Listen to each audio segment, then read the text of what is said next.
बिस्मिल्लाहिर्रहमानिर्रहीम, अस्सलाम वालेकुम and a very good morning. नई सुबह, नई उम्मीदें और बहुत सारे नए ख्वाबों के साथ जी उठा पाकिस्तान। मैं हूँ आपकी होस्ट सनाम जद। उम्मीद करती हूँ, दुआ करती हूँ कि आप सब खैरियत से हों और अल्लाह ताला आप सबको खैरियत से रखे, महफूज रखे, शाद रखे और आबाद रखे। कुछ लोग जो हैं उन पर अल्लाह की ऐसी ख़ास रहमत होती है, ऐसी ख़ास अता होती है कि वो जो भी काम करें ना सिर्फ उसमें वो परफेक्ट होते हैं, बल्कि वो उस काम से अपने चाहने वालों में और उनके दिलों में ऐसी जगह बनाते हैं कि शायद उनका फिर कोई सानी नहीं मिलता। पाकिस्तान, इस वतन ने, इस मट्टी ने ऐसे बहुत सारे जो है माशाल्लाह से हीरोज़ पैदा किए जो मुख्तलिफ़ जो है प्रोफेशंस में रहे, मुख्तलिफ़ शोबों से जुड़े रहे, लेकिन उन्होंने मेहनत की। उन्होंने ये ख्वाहिश की कि पहले वो अपने और अपनी फ़ैमिली के लिए और उससे बढ़कर फिर अगर हम उसको बिग कैनवस पर देखें तो अपने इस मुल्क पाकिस्तान के लिए जो है वो कुछ बेहतर कर सकें।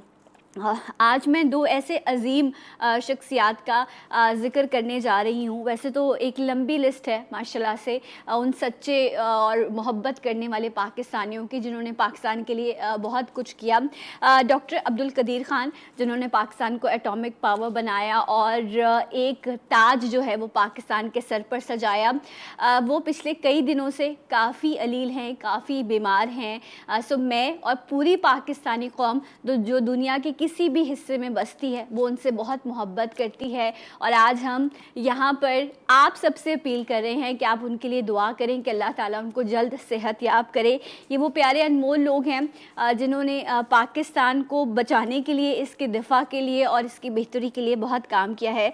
तो डॉक्टर अब्दुल कदीर ख़ान की इन तमाम तर ख़िदमात को हम जी उठा पाकिस्तान के प्लेटफॉर्म से सलाम पेश करते हैं और हम सब दुआ करते हैं कि अल्लाह ताला आपको जल्द सेहत याब करे और लंबी ज़िंदगी दे।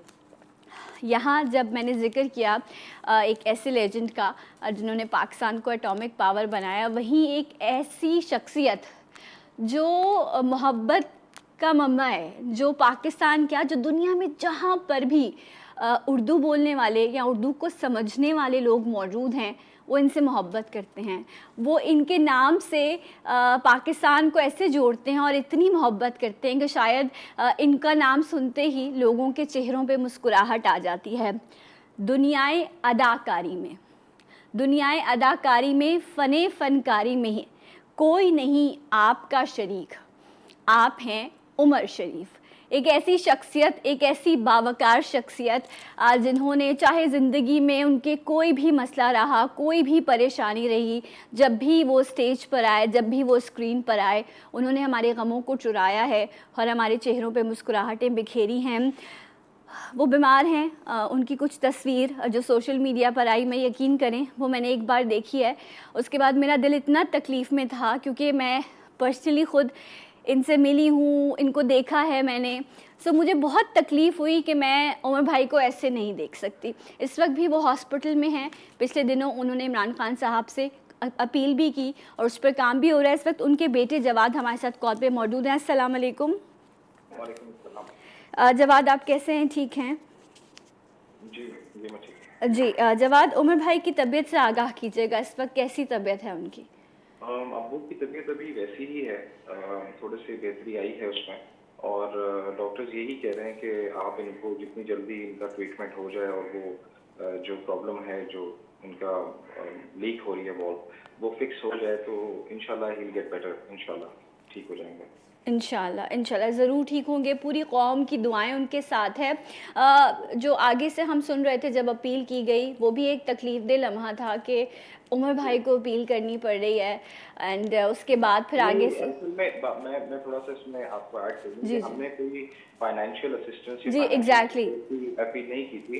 असल में डॉक्टर्स ने जब मुझे बताया कि ये ट्रीटमेंट अमेरिका में हो सकता है, वहाँ पे है ये टेक्नोलॉजी की, ये जो माइट्रल क्लिप है ये वहीं पर ही होता है, बेस्ट जो होता है, वो तो ट्रैवलिंग प्रोसेस जल्दी हो सके, इस वजह से आप लोगों ने अपील की थी। बिल्कुल ट्रैवल सपोर्ट हमें चाहिए थी, असिस्टेंस चाहिए थी। कि उसमें हमारी मदद की जाए ताकि हम वहाँ पहुँच सकें।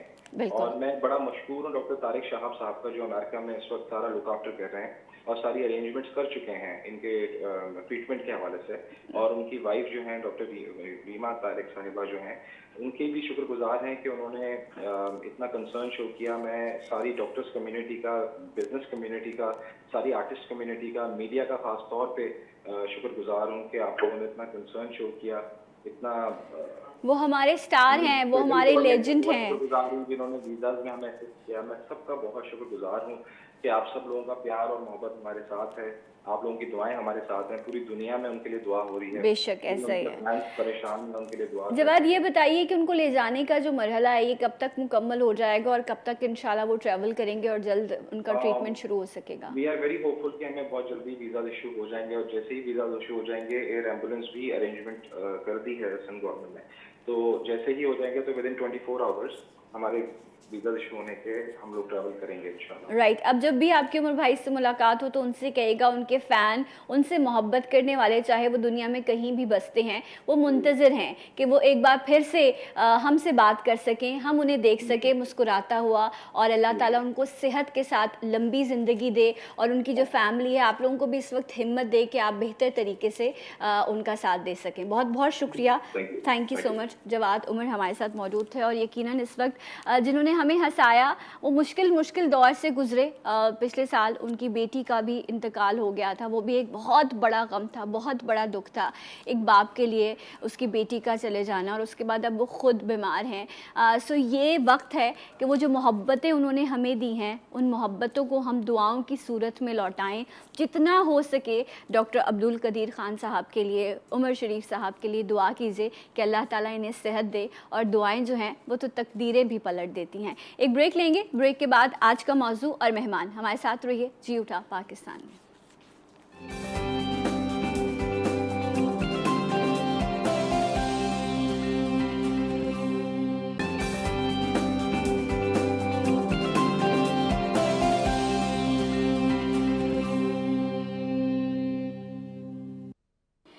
जी नाज़रीन, एक बार फिर से आप सबको प्रोग्राम में खुश आमदीद कहते हैं, वेरी गुड मॉर्निंग। नाज़रीन, आज का टॉपिक बड़ा अहम है, क्योंकि ये ऐसा प्रॉब्लम है जो अब तकरीबन, अल्लाह ना करे, लेकिन ऐसा हो गया है कि हर आपको दूसरे तीसरे घर में जो है वो डायबिटीज़ का पेशेंट मिल रहा होता है। शुगर जिस्म का एक अहम जुज़ है, लेकिन इसकी ज़्यादती या इसकी कमी, दोनों सूरत हाल जो हैं वो इंसानी जिस्म को बहुत नुकसान पहुँचाती हैं। और अगर मैं आपके साथ जल्दी से स्टैट्स शेयर करूँ तो इस वक्त दुनिया में टॉप 10 में हम चौथे नंबर पर हैं पाकिस्तान, और अगर हम साउथ ईस्ट एशिया की बात करें तो हमारा दूसरा नंबर है इस वक्त डायबिटीज़ के हवाले से। और अगर पाकिस्तान की बात कर लेते हैं तो सिंध में सबसे ज़्यादा डायबिटीज़ के पेशेंट मौजूद हैं, उसके बाद पंजाब, और सबसे कम नंबर इस वक्त खैबर पख्तूनख्वा में है जहाँ पर डायबिटिक पेशेंट है। आज जो मेन हमारा मकसद है डायबिटीज़ पर, हमने पहले भी शो किए हैं डिस्कस करने का, कि आया ऐसा क्या फ़र्क है, एक ही जगह है, एक ही मुल्क है, लेकिन वहाँ पर कहीं पर बहुत ज़्यादा और कहीं पर उसके बहुत रेयर आपको पेशेंट मिल रहे हैं। आखिर वजह क्या है, ये क्यों बढ़ती जा रही है? या पहले हम सोचते थे कि शायद उम्र रसीदा लोगों के साथ है, आज यंग पेशेंट्स मिल रहे हैं डायबिटीज़ के, और लड़कियों में ये बढ़ती जा रही है। वजूहात क्या है, किस वजह से होती है, इसको जाना कैसे, पहचाना कैसे जा सकता है कि आया ये शख्स जो है वो डायबिटीज़ में मुब्तला होता जा रहा है, ये सब चीज़ें डिस्कस होंगी। हमारे साथ मौजूद हैं, ज़रा मुस्कुराइएगा प्लीज़।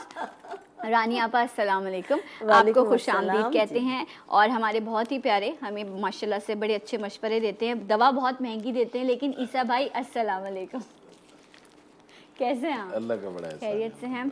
अच्छा ईसा भाई, ये बताएं कि ये भी पुराना मर्ज़ है, लेकिन पहले जो है असल प्रॉब्लम ये है ना, इसमें दर्द होता है पहले, ठीक है ना, कोई ऐसा सिम्टम आता है कि जी अल्लाह ना करे आपको कोई चोट लग गई है, या सर में दर्द हो गया, या बुखार हो गया, खामोशी से ये बीमारी आपके जिस्म में पल रही होती है। दो बीमारियां हैं, हालांकि बीमारियों की बनाई जाए तो लिस्ट शायद कम पड़ जाए, लेकिन दुनिया में दो बीमारियां, वाहिद एक शुगर, एक ब्लड प्रेशर, जिसे साइलेंट किलर कहते हैं, साइलेंट किलर, यानी खामोश कातिल।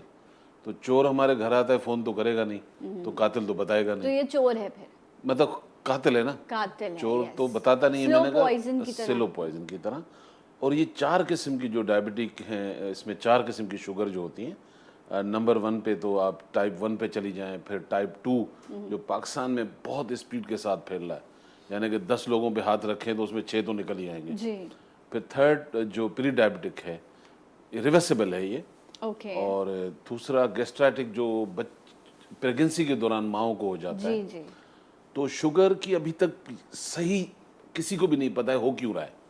वो हम बड़ी बात कर रहे होते हैं पिंक्रियाज ये वो, लेकिन साइंस अभी भी रिसर्च कर रही है तो एक वजह नहीं बता पा रही है कि हम कहें कि इस वजह से, जैसे होता था ना पुराने जमाने में, भाई मीठा बहुत खाता है, वो बहुत सारे लोग मीठा खा रहे हैं और अभी भी खा रहे हैं। लेकिन सबसे बड़ा जो मेरा एनालाइज है ना वो है life style. Lifestyle, right. Life style अगर नहीं बदलते हैं ना, हम देखें सबसे बड़ी जो रीजन अभी भी दुनिया में दे रहे हैं लोग, कहते हैं जी जिसका मोटापा बढ़ेगा ये शुगर हाई रिस्क पे है, जिसका कोलेस्ट्रॉल खास तौर पे गुड कोलेस्ट्रॉल अगर उसका कम है, बैड कोलेस्ट्रॉल उसका ज्यादा है, ये भी हाई रिस्क पे है। मतलब अगर HDL कम है और LDL ज्यादा है, ठीक है, तो आप शुगर के रिस्क पे हैं। अगर आपका वजन ज्यादा है, मोटापा है, तो भी आप शुगर के रिस्क पे हैं। ब्लड प्रेशर पे भी आप, ब्लड प्रेशर अगर आपका ऊपर का 140 और नीचे का 90 रहता है, मुसलसल यही रह रहा है, तब भी आप हाई रिस्क पे हैं।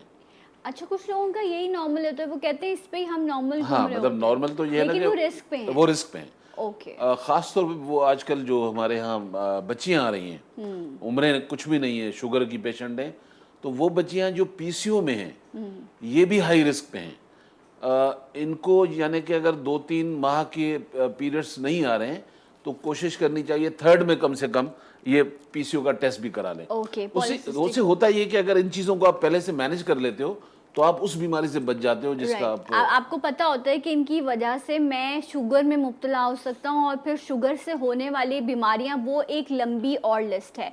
अच्छा रानिया पर ये अगर मैं आपसे बात करूँ, जिस तरह अभी ईसा भाई ने कहा कि मीठे का इस्तेमाल, this is one of the reason. और कुछ लोग जो हैं वो तो किलो किलो मिठाइयाँ खा जाते हैं, इवन कहते हैं कि गंदम की भी मिठास जो है वो भी हर चीज़ की एक लिमिट होनी चाहिए। तो मीठा ग्लूकोज लोगों के बच्चों के जहन के लिए भी इम्पॉर्टेंट है, तो आप क्या कहती हैं कि लाइफस्टाइल में कहाँ गलती होती है? देखिए, सबसे अच्छी बात ईसा भाई ने ये कही कि सबसे बड़ा ब्लेम हम लाइफ स्टाइल को देंगे। हमारा लाइफ स्टाइल बहुत ख़राब हो गया और दूसरे हमारा ग़िज़ाई पैटर्न बहुत ज़्यादा ख़राब हो गया। हम लोगों ने आराम तलबी को अपना शऊर बना लिया है, हम लोगों ने पैदल चलना छोड़ दिया है, हमने घरों के कामों के लिए मासियाँ रख ली हैं, हमने उन्हें एक्टिव कर दिया, हम खुद बीमार हो गए। और देखिए, जितनी भी हम कैलोरीज दिन में लेते हैं अगर हम उसे बर्न कर लेते हैं, जितना भी हम फैट लेते हैं, जितना भी हम मीठा लेते हैं, अगर हम उसे बर्न कर लेते हैं, हम जितना खा रहे हैं उतनी एक्टिविटीज़ अपनी बढ़ा रहे हैं, तो हमारी जब फैट बर्न होना शुरू हो जाएंगे तो खुद ब खुद हमारा शुगर लेवल स्टेबल रहेगा। और जब ब्लड में शुगर बढ़ जाती है तो वो चंद चीज़ों, सिर्फ एक चीज़ को हम ब्लेम नहीं कर सकते कि सिर्फ मीठे से बढ़ गई। हमारा जो गंदम है उसमें बहुत ज़्यादा मिठास है, हमारे जो चावल हैं उसमें बहुत बहुत ज़्यादा कार्बोहाइड्रेट्स हैं, हम आलू का बेतहाशा इस्तेमाल करते हैं, उसमें कार्बोहाइड्रेट हद से ज़्यादा होते हैं। ऐसी वो तमाम सब्जियां, ऐसी वो तमाम फ्रूट जिन्हें हम जाने अनजाने में बेतहाशा इस्तेमाल करते हैं और इस्तेमाल करने के बाद उन कैलोरीज को बर्न नहीं करते, जिसकी वजह से जो है वो फिर आपको नुकसान होता है। आपकी कॉल शामिल करते हैं। अस्सलाम वालेकुम। ओके राइट जनाब, आप कॉल भी कर सकते हैं, आपको कोई भी सवाल हो। अच्छा, ये एक चीज़ जो है वो मैं आज ज़रूर फोकस करूँगी कि बिकॉज़ जितनी भी बीमारियां हों वो जिस्म में जब आपके पैदा होती हैं तो जिस तरह अभी जिक्र हो रहा था कि वो अलार्म करती हैं आपको। ईसा भाई, ये तो आपने बताया कि अगर आप इन चीज़ों में मुब्तला हैं तो आप बॉर्डर लाइन पर हैं कि अल्लाह ना करे आप डायबिटिक हो सकते हैं। एक शख्स डायबिटिक हो गया है, ठीक है, उसको नहीं पता क्योंकि अभी जिस्म हेल्दी है। सो आया कौन से सिम्टम स्लोली ग्रेजुअली आना शुरू होते हैं कि उसको ये सोचना चाहिए कि अब HbA1c करा लूँ मैं? एक कॉलर शामिल कर लूँ, फिर आप साथ जवाब दे दीजिएगा। अस्सलाम वालेकुम, गुड मॉर्निंग। वालेकुम अस्सलाम जी, कौन है हमारे साथ? क्या हाल? हाँ जी, शुक्र अल्लाह का। आप सुनाएं, क्या हाल है? मैं बिल्कुल ठीक हूँ, आप कैसे हो? हाँ जी, मुझे डॉक्टर एकता से बात करनी थी। जी पूछिए। तो मैंने ना बायोटिन हर्बायोटिक्स की खाई है तो वो मतलब 1 माह तकरीबन खाई है, 2 माह। तो उसके साथ ना मुझे ना मेरे जिसम में ना तपस्या हो गई है, तो मैं वो लोबिया खाती हूँ या मतलब कोई गर्म चीज खाती हूँ तो मुझे ना दाने निकलने शुरू हो जाते हैं, फिंसियाँ आप निकलनी शुरू हो सवाल जाती हैं। समझे इनका? खाई क्या है? क्या खाया आपने? कौन सी मेडिसिन यूज की है? मैंने बायोटिन हर बायोटिक्स की खाई है, हर बायोटिन जो होती है, हाँ, अच्छा वो जो मल्टी वाइटामिन जो यूज करते हैं, हाँ ठीक है, जी, वो आपने यूज जी, किया, जी। उससे क्या हुआ आपको? उससे मुझे ना वो फिंसियाँ दाने निकलने शुरू हो गए हैं। अच्छा, आपको उससे दाने निकलना शुरू हो गए, ठीक हाँ है, जी। राइट और राइट। मेरे ज्यादा टांगों में निकलते हैं, नीचे वाले हिस्से में मुझे ना ज्यादा दाने निकलते हैं। ये इसको उससे इसके मैं यूज के बाद आपको ऐसा हुआ, इस मेडिसिन जी के? ठीक है, हाँ राइट। जी, इस मेडिसिन के बाद मुझे ऐसा हो रहा है। तो वो मतलब मैं मेडिसिन ले भी रही हूँ लेकिन मुझे आराम नहीं आ रहा। तो आप मैंने अब लोबिया खाया, गरम अंडा खाया है, तो मुझे इसके साथ भी ना ऐसे दाने निकलने शुरू हो गए हैं। अच्छा, ओके, राइट। आपकी उम्र क्या है? मेरी उम्र 35। अच्छा, ठीक है, बहुत बहुत शुक्रिया आपकी कॉल का। वैसे अगर कोई चीज़ आपको सूट नहीं करी तो आपको इस्तेमाल ही नहीं करनी चाहिए। थैंक यू आपकी कॉल की। जी साहब, भाई क्या सबसे पहले तो मैं बहन को मशवरा दूंगा कि ये मल्टी विटामिन जो खाते हैं ना, खाइए, अच्छी बात है अगर बहुत आपके पास। महंगी आती है जो बता नहीं, रहे लेकिन हैं। आपका कोई फायदा नहीं है ना। आप जो केमिकल फॉर्म में मल्टी ले रहे हो, उस केमिकल की कोई एक्सपायरी तो होगी ना, 2-3 महीने के बाद तो फुस हो जाएगा। तो अल्लाह ताला की नेमतों में से मल्टी विटामिन आप 4 फल कोई भी अपनी मर्जी के ले लो ओके, और उसको काट कर प्याले में जमा करके खाओ, ये नेचुरल मल्टी विटामिन है ट्रू। और फिर आपकी बॉडी में स्टे करता है। इनके आधे प्रॉब्लम तो अगर ये फ्रूट खाना शुरू कर दे मिक्स, कॉन्स्टिपेशन की तो वैसे ही शिकायत खत्म हो जाएगी। अब इनकी किसी न किसी वजह से एलर्जी ट्रिगर हो गई है, जिसकी वजह से फिर ये दाने वगैरह हो रहे हैं। तो उसके लिए बेहतरीन तरीका तो ये है, लगाने के लिए मैं कहूँगा मुल्तानी मिट्टी लें, ठीक है, और मुल्तानी मिट्टी जितनी चाहिए उनको, अगर 100 ग्राम चाहिए तो फिर चौथा हिस्सा उसमें नीम का पाउडर मिक्स करें, ओके, रोज़ वाटर में रात भर भिगो के रखें, बारीक सा लेप बनाए, एक बाहर से तो ये लगाए, अंदर से ले, क्योंकि ब्लड से रिलेटेड होता है। तो 2 चीज़ें ले लें, अगर आम जगहों से मिल जाएगी, गुलमंडी ले लें और उनाब ले लें।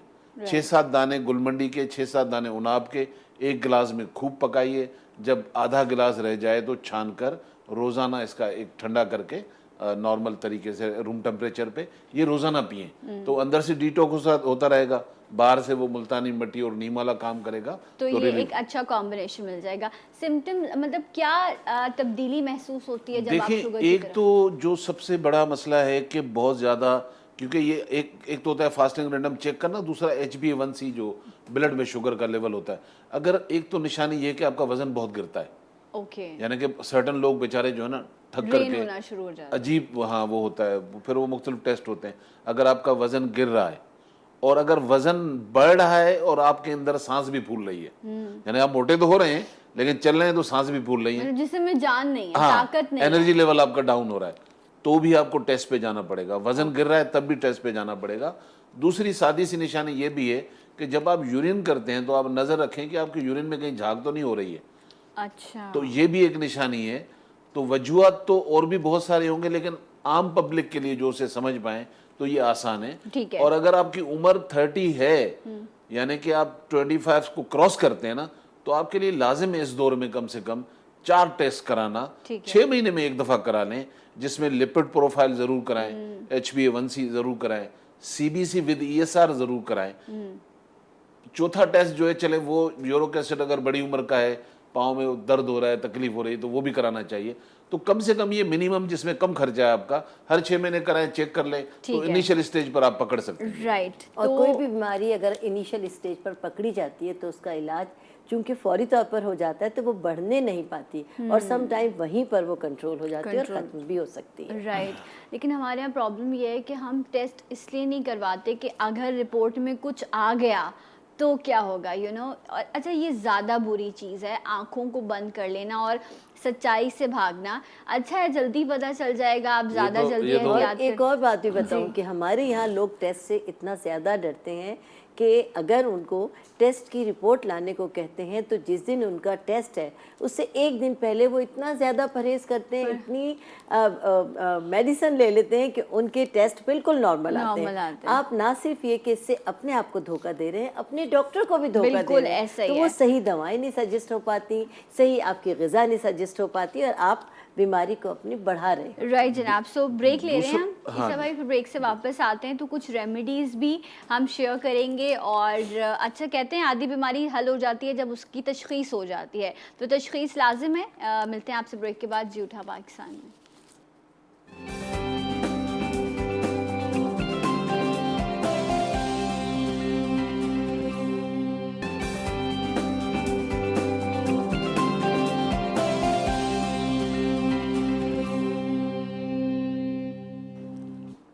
जी नाजरीन, एक बार फिर से आप सबको खुश आमदीद कहते हैं and a very good morning. मुस्कुराइए, मुस्कुराना अच्छी बात होती है, देखने वाले की आंखों को भी भले लगते हैं आप मुस्कुराते हुए, जैसे हमें रानी आपा लग रही होती है अच्छी अच्छी माशाल्लाह। आपकी कॉल्स हम शामिल करेंगे, डायबिटीज़ शुगर के हवाले से हम बात करें, वजूहात क्या है बढ़ने की, और कुछ टेस्ट हैं जो आपने कराने हैं ताकि HbA1c बहुत इंपॉर्टेंट है कि कितने अरसे से आप इसमें मुब्तला हैं और कंडीशन कैसी रही। कुछ रेमेडीज़ हैं जो आपको ईसा भाई और रानी आपा भी बताएंगे। तो ईसा भाई, पहली रेमेडी।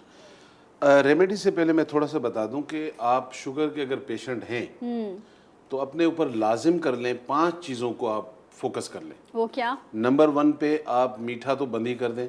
सिर्फ मीठे में चीनी नहीं आती, जितने भी ड्रिंक्स आते हैं, जितने भी जूसेस डब्बे वाले आते हैं, जितने भी जलेबियाँ मिठाइयाँ आती हैं, टोटल बंद करें। तो मैं क्या खाऊं मीठे में फिर? अभी मीठा खिलाता हूँ ना, बताता अच्छा, हूँ। ओके। एक तो ये टोटल बंद करें। दूसरा ये करें कि गंदम, एक दफ़ा मैंने 6-7 साल पहले एक प्रोग्राम पे बताया कि एक रोटी सुबह, एक दोपहर, एक शाम खाएंगे तो तकरीबन इसमें कार्बोहाइड्रेट कन्वर्ट होकर ग्लूकोज में 6 चम्मच चीनी बनेगा। तो एक साहब ने लिख दिया, अगर गंदम से इतनी चीनी बनती है तो गन्ने से क्यों बनाते हैं? तो मैंने उसके बाद पालक पे प्रोग्राम ही नहीं किया। मैंने कहा पालक में इतना आयरन है, ये बोलेंगे लोहा क्यों नहीं बनता? तो कहने का मकसद है गंदम की जो है मिकदार 1 किलो है तो उसमें बाजरा होना चाहिए 2 किलो। अच्छा, आपको बाजरा पसंद नहीं है तो चने होने चाहिए, मैदा 2 किलो। वो पसंद नहीं है तो जो मैदा, चने से बनता है ना, आटे से मैदा जो है। ओके ओके, चने का आटा। हाँ, दूसरा ये है कि आप जौ डाल दें। सही। अच्छा, मल्टीग्रेन भी ले सकते हैं। ओके। कोशिश करें, एक नंबर 1 ये करें तो 4 चीजें हो गई। वॉक शुगर की आधी दवाई है। अच्छा, एक मिनट, क्या सिर्फ जौ का आटा, जौ की रोटी इस्तेमाल की जा सकती है? कार्बो तो कोई और? सब में होता है, ठीक है, तादाद कम और ज्यादा की होती मिक्स है। कर लें फिर आप 2-3 मिक्स कर लें, मल्टीग्रेन ले लें, नहीं तो ज्यादा एक कर लें, उसमें गंदम में कोई भी अपनी पसंद की चीज। और नॉर्मल चीज़ ये भी है कि गंदम के आटे में अगर 1 किलो गंदम का आटा है तो आप 1 पाव जौ का आटा शामिल कर लीजिए। इस रेशो से अगर करेंगे, क्योंकि खाली जो जौ का आटा है वो गुनने में नहीं आता, मुश्किल, उसकी और रोटी नहीं बन मुश्किल, सकती। राइट। थोड़ी पतली हो तो आप जाती है। बेसन या ऐसी कोई चीज उसमें राइस कम शामिल कर दें। वॉक तो आपकी आधी दवाई लाजिम रखिएगा। राइट। मसला यहाँ क्या है कि लोग लाइफस्टाइल बदलने के लिए तैयार नहीं है। डॉक्टर बदल देते हैं, अच्छा डॉक्टर भी दवाइयाँ बदल देता है। तो ये गेम चल रही है, लेकिन लाइफस्टाइल नहीं बदल रहे। रात का खाना सोने से 3 घंटे पहले खाएंगे, रात का खाना कम खाएं, सुबह बेहतर कर लें। और जो फल हैं उनमें से वो फल जिनके अंदर आपको खटास आ रही है वो जरूर खाएं। ओके। केला खट्टा नहीं है, नहीं है तो इसका मतलब आड़ू खाएंगे, आलू बुखारा खाएंगे, जो चीज भी खटास में मौजूद होगी वो आपको नुकसान। अभी अंगूर का सीजन है, ठीक है, अब बताएं अंगूर खाने चाहिए? खट्टे वाले हैं तो आप खाएं, खट्टे वाले हैं बिल्कुल। तो खाएं। और दूसरा ये है कि सिट्रस जिनमें पाया जाता है वो खाएं, मगर कोशिश करें उनके भी जूसेस नहीं पिए, ओके, क्योंकि उससे भी ट्रिगर होती है। उससे भी ट्रिगर होती है, राइट। रेमेडीज की तरफ आते आपने हैं। बताया अनार कि खा सकते हैं? हाँ, अनार बिल्कुल, खट्टा है तो मीठा खा सकते ओके, राइट। हैं। जूसेस ना पिए इनके भी। जूसेस नहीं ठीक पीना, हो आपने गया? वैसे ही लेना है। अच्छा, अब ये जो रेसिपी आपको मैं बना के दे रहा हूँ, बहुत सारे मेरे पेशेंट हजारों में होंगे जो ये दवाई मेरी क्लिनिक से खरीदते हैं। महंगी इंसुलिनिया प्लस के नाम से 900 रुपए की है, ओके, और राइट। खुद बनाए तो 600 रुपए की है। ठीक है, बनाने का 300 रुपए का फायदा। हाँ। उस 300 रुपए से आपने कोई अच्छा काम करना है, हाँ। ठीक है। तो 600 अब रुपए की इसमें दवाई। क्या क्या मैं डालता हूँ बता देता बताइए। हूँ। नंबर 1 पे चिरायता ले लें, चिरायता, चिरायता नेपाली ओके। 50 ग्राम ले लें। बहीड़िया बहीड़िया 50 ग्राम। 50 ग्राम, जामन जो आम के मौसम में आते हैं उसकी गुठली राइट। 50 ग्राम। उसके बाद करेला ले लें 25 ग्राम खुश्क, ड्राई, ये भी पंसारी से मिल रहा है। हाँ, आम चीजों हैं आम। अच्छा, ये इंदर जो तल्ख, इंदर जो तल्ख तल्ख मतलब थोड़ा कड़वा होता है। कड़वा होता है। अच्छा, ये ले लें। दूसरी ले लें गुड़मार, गुड़मार बूटी, तो ये हो गई 25-25 ग्राम चीजें। 3 चीजें हो गई 25 ग्राम, और 3 पहले बताई 50-50 ग्राम। इन जब सबको मिलाएंगे तो बन जाएगी ये दवाई। ओके, आधी चमची सुबह शाम खाएं। राइट। ये है, और देखिए अगर आप आपकी सब शुगर बढ़ी हुई है ज्यादा, जैसे आपकी फास्टिंग में 110 आनी चाहिए और रैंडम में आपकी 150-160 आनी चाहिए, अगर इससे भी बढ़ी हुई है तो आप इसकी क्वांटिटी बढ़ा दें, क्योंकि सब्जियां हैं, आपको साइड इफेक्ट नहीं करती। ठीक है। और ये जो जिस्म में हल्का सा दर्द रहता है वो इससे सही होगा।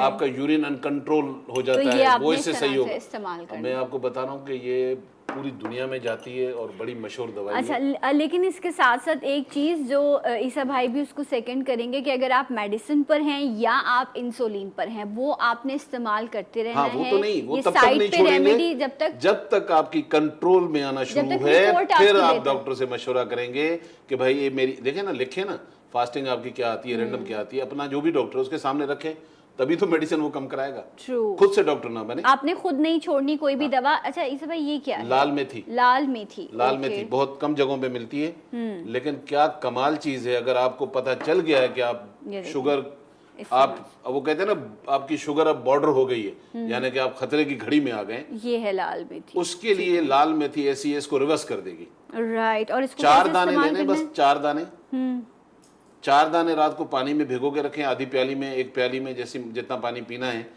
इसको डेली निहार मुंह पानी भी पी लें और 4 मेथी भी दाने भी अंदर। तो ये किसके लिए हो गया? जो शुगर के बॉर्डर पे हैं, यानी कि Okay. इनिशियल शुगर शुरू हुआ है, जिनकी रेंज 6 में आई है, HbA1c यूं समझ लें। अच्छा पीसीओ के लिए कमाल चीज है। अच्छा सिर्फ 4 दाने लेने हैं सिर्फ 4 इसके? दाने को। अच्छा ये आपके पास वैसे पैकेट भी है तो अब इतना महंगा 1200। महंगा क्या, जब पाकिस्तान में कोई चीज नहीं मिलती, ठीक आपको है। मैं कहां से ढूंढ के लाके लेकिन देता हूं। लाल मेथी आपको कम मिलती है तो इसलिए मिल सकती है यहाँ पे, राइट। मैं- तो आपने अच्छा, जो पीसीओएस का प्रॉब्लम है वो भी मेथी मैं इस्तेमाल दवाई का करें। नाम नहीं ले रहा हूँ। पीसीओ में जो बच्चियां दवाइयां खाती हैं ना शुगर की, पीसीओ में शुगर की दवाई खाती हैं, नाम नहीं ले रहा हूँ, ये आधी चमची आप प्याली में डालकर, आधी चमची रात को भिगो के रखें, 5 दिन ले लें, उसके बाद आपको दवाई की जरूरत नहीं है। राइट, तो इतनी बेहतरीन चीज है। सही। आप शुगर की वजह से वो जो जिस्म में कमजोरी, दर्द रहने लगता है, थकावट महसूस होती है, उसके लिए ये एक पाउडर जो आपको ईसा भाई ने बताया, और अपनी शुगर को कंट्रोल करने के लिए या लाल मेथी, ये दोनों रेमेडीज एक साथ इस्तेमाल की जा सकती है। लाल मेथी मैंने बोला है वो जो शुगर इनिशियल जिनका स्टार्ट हुआ है, ठीक है। कहते हैं ना भाई मेरा अभी शुगर अभी स्टार्ट शुरू हुआ है, हुआ है, इनिशियल हाँ। स्टेज है, मैं बॉर्डर पे आ गया हूँ, उनके लिए है। ठीक है। और जिनकी बहुत बड़ी हुई है, जो इंसुलिन ले रहे हैं, इंजेक्शन लगा रहे हैं, वो ये दवाई भी खाएं और लाल मेथी भी खाएं, दोनों ले राइट। अच्छा रानी आपा से भी हम रेमेडी लेते हैं, कॉलर शामिल करते हैं। अस्सलाम वालेकुम, गुड मॉर्निंग। अस्सलाम वालेकुम जी। वालेकुम अस्सलाम, कौन है हमारे साथ? जी मैं मुल्तान से बात कर रही हूँ। सबा कैसी हैं आप सबा? मुल्तानी हलवा तो बहुत मीठा होता है ना, वो जो ब्राउन ब्राउन सा जो होता है, हाँ जी, जिसे सोन हलवा कहते हैं। सोन हलवा कहते हैं। यस, क्वेश्चन कीजिए अपना। मेरा डॉक्टर ईसा से क्वेश्चन है, जी। तो क्या मैं पूछ सकती हूँ उनसे? बिल्कुल, वो जी, सुन रहे हैं जी। आपको। अस्सलाम वालेकुम डॉक्टर ईसा। वालेकुम अस्सलाम। डॉक्टर ईसा, मेरी फैमिली में है डायबिटीज, लेकिन अभी मुझे नहीं हुई, लेकिन मुझे डर लगता है कि मुझे हो ना जाए, तो कुछ इसका कोई प्रिकॉशन है कि मैं ऐसी चीज लेना स्टार्ट कर दूं बिल्कुल जो आप कर मुझे सकती चीज़ से हैं। बचा सके? जी, जी, और बिल्कुल। मेरा दूसरा जी, जी। क्वेश्चन ये है कि मेरी जो मदर है वो डायबिटिक पेशेंट हैं, ठीक है। ठीक है, लेकिन आजकल उनके सर में जैसे वो कहती हैं कि एक साइड से मुझे दर्द होती है और दूसरी साइड से मेरे सर से आवाजें आती हैं ठक ठक की। अच्छा, उनको थ्रॉबिंग फील होती है। Okay, right. हाँ जी, तो इनकी मेडिकेशंस भी चल रही हैं, लेकिन अब फिर दोबारा से उनको बहुत ज़्यादा ये प्रॉब्लम शुरू हो रही है, तो काइंडली मुझे कुछ ऐसा बता दें कि मैं उनकी right, thank you so much, बहुत शुक्रिया सब आपकी कॉल का। जी लेकिन आपने मेरा जवाब सुनना है, क्योंकि बड़ी अहम बात है। एक तो ये जिनकी फैमिली में होता है, माँ को, बहन भाइयों को, वाकई डरे हुए होते हैं।